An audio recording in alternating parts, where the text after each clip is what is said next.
हमारे YouTube channel Education Hub with Vijay में। जैसा कि मित्रों, हम आप लोगों को भारतीय संविधान के अंतर्गत भारतीय संविधान के विकास का संक्षिप्त इतिहास के बारे में हमने आपको समझाया था इसके पहले वीडियो में। जो हमारा 1757 और 1784 के जो युद्ध होते हैं, उसके बाद जो हम 1773 का रेगुलेटिंग एक्ट आता है, उसके अंतर्गत हमारी क्रिया प्रक्रिया क्या होती है, हम आपको इसके पहले वीडियो में बताए हैं। हम आपते हैं कि जब हमारा जो 1773 ईस्वी का जो रेगुलेटिंग एक्ट था, तो उसमें कुछ प्रावधान थे। तो उन्हीं प्रावधानों की कमियों को दूर करने के लिए 1784 का फिट्स इंडिया एक्ट आता है। तो आइए हम लोग समझते हैं कि जो 1773 ईस्वी का रेगुलेटिंग एक्ट था, तो उनमें कौन कौन सी कमियां थीं कि जो उसी कमियों को दूर करने के लिए फिट्स इंडिया एक्ट पारित किया गया। तो आइए हम लोग समझते हैं 1784 का फिट्स इंडिया एक्ट। इसके अंतर्गत हम पढ़ते हैं रेगुलेटिंग एक्ट। रेगुलेटिंग एक्ट 1773 की कमियों को दूर करने के लिए ब्रिटिश संसद ने एक संशोधित अधिनियम 1781 में पारित किया, जिसे एक्ट ऑफ सेटलमेंट के नाम से भी जाना जाता है।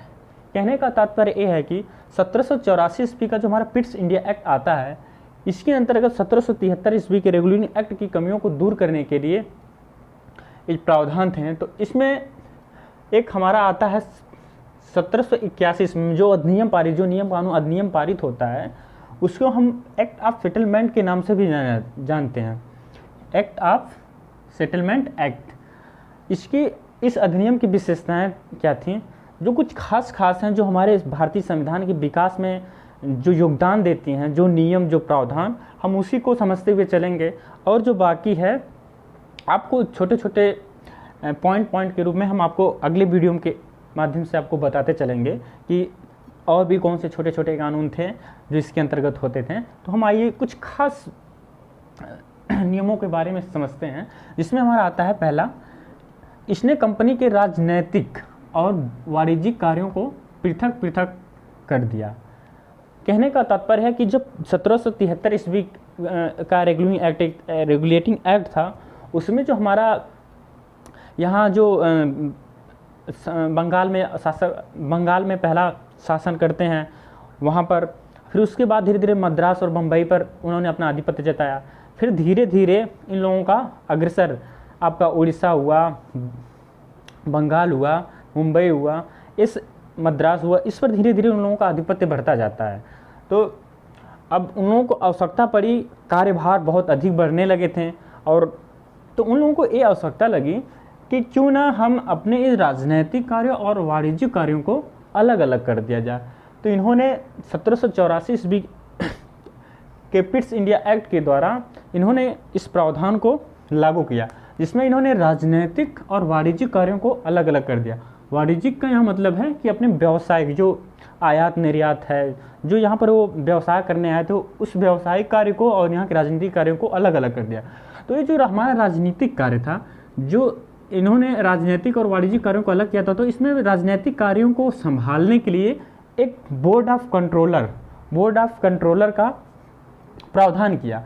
ये बोर्ड ऑफ कंट्रोलर थे, इसमें कई सदस्य थे, जो सदस्य यहाँ के राजनीतिक कार्यों, जैसे यहाँ के शासन प्रशासन कैसे चलेगा, यहाँ का नियम कानून किस हिसाब से पारित होगा, राजस्व कैसे लिया जाए, राजस्व कैसे उसको उनके ऊपर लगाया जाए, थोपा जाए, सारे जो नियम कानून थे, ये बोर्ड ऑफ कंट्रोलर के माध्यम से संचालित होते थे। और दूसरा हमारा था वाणिज्यिक कार्यों के लिए। तो वाणिज्यिक कार्यों के लिए जो था, इसमें भी एक बोर्ड ऑफ डायरेक्टर्स की एक परिषद बनाई गई। ये परिषद जो थी बोर्ड ऑफ डायरेक्टर्स की, ये सारे लोग मिलकर, इसमें कई सदस्य थे जो मिलकर ये वाणिज्यिक व्यावसायिक कार्यों को सेटलमेंट करते थे कि कैसे हमारा कितना आयात होगा, कितना निर्यात होगा। और मतलब जो हमारा बंगाल था, वहाँ पर जब ये पहले आए, तो सबसे पहले अपना मसूलीपट्टनम, सूरत, सारे यहाँ पर व्यापार करते थे। इसके बाद बंगाल पे वहाँ ने अपना सबसे सर्वप्रथम राजनीतिक जो अपना तत्ता था, वो ये बंगाल से ही जमाते हैं, वहीं पर अपना अधिकार जताते हैं और वहीं से शुरुआत करते हैं। तो बोर्ड ऑफ डायरेक्टर्स की नियुक्ति इन्होंने की और वाणिज्यिक कार्यों का जो है इन्होंने वहाँ से संपादन करना शुरू किया बोर्ड ऑफ डायरेक्टर्स के माध्यम से। इसी के अंतर्गत हम दूसरे क्रम में आते हैं। तो इस एक्ट के द्वारा दोहरे प्रशासन का नींव पड़ी। कहने का मतलब है कि इस एक्ट 1784 ईस्वी का जो हमारा फिट्स इंडिया एक्ट था, इसी के माध्यम से भारत में जो दोहरे शासन प्रशासन की जो प्रणाली थी, यहीं से शुरुआत होती है। और 1784 फिट्स इंडिया था, इसमें और कुछ भी प्रावधान है जो हमारे संविधान के विकास से रिलेटेड तो हैं, लेकिन बहुत खास नहीं। इसको हम अगले वीडियो में छोटे छोटे पॉइंट के माध्यम से हम आपको समझाते चलेंगे, लेकिन जो खास थे कि मतलब क्या क्या प्रावधान थे, इसको हम आपको इस वीडियो के माध्यम से, इस पॉइंट के माध्यम से हमने आपको समझाया। दूसरे नंबर पे हम आते हैं 1833 का चार्टर अधिनियम। 1833 का चार्टर अधिनियम, तो ये जो 1784 का फिट्स इंडिया एक्ट था, उसी की कमियों को दूर करने के लिए हमारा 1833 का चार्टर अधिनियम आता है। और इसके अंतर्गत ब्रिटिश भारत के केंद्रीकरण की दिशा में यह अधिनियम निर्णायक कदम था। कहने का मतलब ये है कि जो ब्रिटिश भारत था, अब तक तो ये बंगाल में, फिर मद्रास में, मुंबई में, फिर छत्तीसगढ़, उड़ीसा, मतलब धीरे धीरे ऐसे अपना वो पैठ आगे बढ़ाते जा रहे थे। तो फिर इन लोगों ने जो 1784 फिट्स इंडिया एक्ट था, तो इसमें दोहरे शासन की इन्होंने नीति लागू की और कार्यों को अलग अलग किया। फिर इन्हीं कमियों को दूर करने के लिए कि जैसे जैसे व्यवस्था जो है इनके अनुकूल बनती गई और ऐसे से इन लोगों ने अपना कानून आगे बढ़ाते गए। तो हमारा आता है 1833 का चार्टर अधिनियम।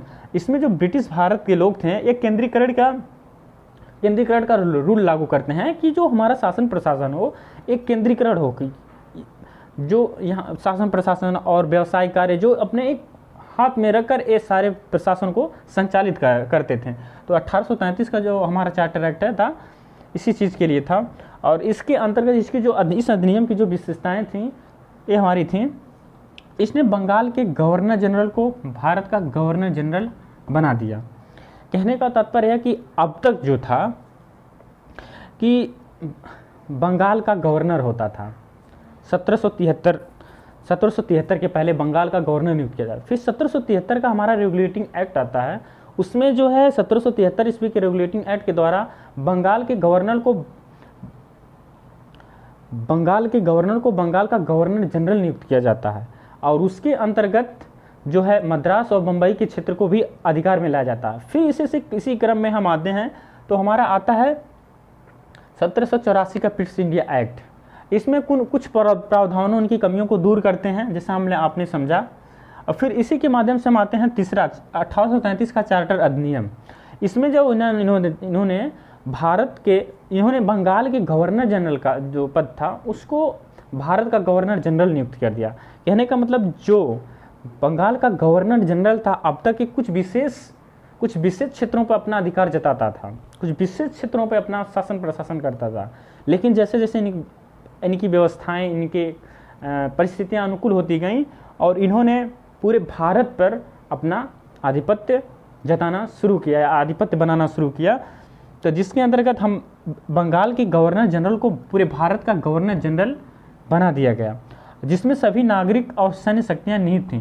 कहने का तात्पर्य ये है कि इनमें जो पूरे हमारे भारत देश, जो हमारे देश के थे, जो ब्रिटिश भारत था, जहाँ जहाँ उनका आधिपत्य, वहाँ के उनके जो सैन्य मामले और नागरिक मामले कि यहाँ का जो जनता के ऊपर कैसे शासन किया जाएगा, कैसे उन पर राजस्व लगाया जाएगा, और उनका जो सैन्य मतलब कि सैनिक द्वारा जो संचालन था कि कौन कौन से नियम कानून, कैसी व्यवस्था होगी, सारे जो नियम कानून थे, ये बंगाल के गवर्नर जनरल था, जो बदल कर भारत का गवर्नर जनरल बना था, उसके हाथों में चला गया। और लॉर्ड विलियम बेंटिंग भारत के प्रथम गवर्नर जनरल नियुक्त किए गए। कहने का मतलब है कि ये जो लॉर्ड विलियम बेंटिंग थे, ये पूरे भारत के प्रथम गवर्नर जनरल नियुक्त किए गए। इन्हीं के द्वारा पूरे कार्य को संचालित किया जाता था। और हम इसी क्रम में आते हैं दूसरे नंबर पे, चार्टर एक्ट 1833 ने सिविल सेवकों के चयन के लिए खुली प्रतियोगिता का आयोजन शुरू करने का प्रयास किया। इसमें भारतीयों को किसी पद के लिए वंचित नहीं किया जाएगा। कहने का मतलब है कि 1833 के चार्टर अधिनियम के द्वारा सिविल सेवकों, जो बड़े बड़े आज के डेट में हम देख रहे हैं कि जो सिविल एग्जाम होते हैं, जैसे आईएएस का, फिर पीसीएस का, एमपीपीसीएस, यूपीपीसीएस, ये जितने भी हमारे सिविल एग्जाम होते हैं उनमें इसके पहले ब्रिटिश लोग भरे जाते थे। भारतीय लोगों को इसमें नियुक्ति नहीं दी जाती थी कि वो लोग अगर इस यहाँ पर मतलब अगर अगर मान लिया नियुक्ति अगर दे भी जाए तो ये उनके कार्यों को समझेंगे कि उनके जो कार्य थे वो तो छल कपट वाले कार्य थे कि यहाँ के संसाधन को धन को कैसे अर्जित करके ज़्यादा से ज़्यादा इंग्लैंड ले जाया जाए। तो इसलिए वो 1833 के पहले ऐसा कोई प्रावधान नहीं किया था कि जो यहाँ के सिविल सेवक हों, जैसे अधिकारी का पद हो या बड़े बड़े पद जो हों, उसमें भारतीय लोगों की नियुक्ति नहीं करते थे। ये तो 1833 का हमारा जब चार्टर एक्ट आता तो इसमें कुछ प्रावधान का इन्होंने प्रयास किया, लागू तो नहीं, प्रयास किया। यहाँ देखिए, प्रयास किया। इसमें भारतीयों को किसी पद के लिए वंचित नहीं किया जाएगा। मतलब अब धीरे धीरे ये लोग भारतीय लोगों को अपने जो सारे संचालन होते थे, चाहे राजस्व को वसूल करना हो या फिर शासन प्रशासन की जो क्रिया प्रणाली हो, इन क्रिया प्रणाली को संचालित करने के इन्होंने भारतीयों को नियुक्ति करना शुरुआत किया। तो भारतीय संविधान के विकास के संक्षिप्त इतिहास के बारे में हमने आपको लगभग 3 नियम को बता चुके हैं, जिसमें हमारा 1773 का आता है रेगुलेटिंग एक्ट, फिर इसके बाद 1784 का पिट्स इंडिया एक्ट आता है, फिर उसी क्रम में हम आगे बढ़ते गए तो हमारा 1833 का चार्टर अधिनियम आता है।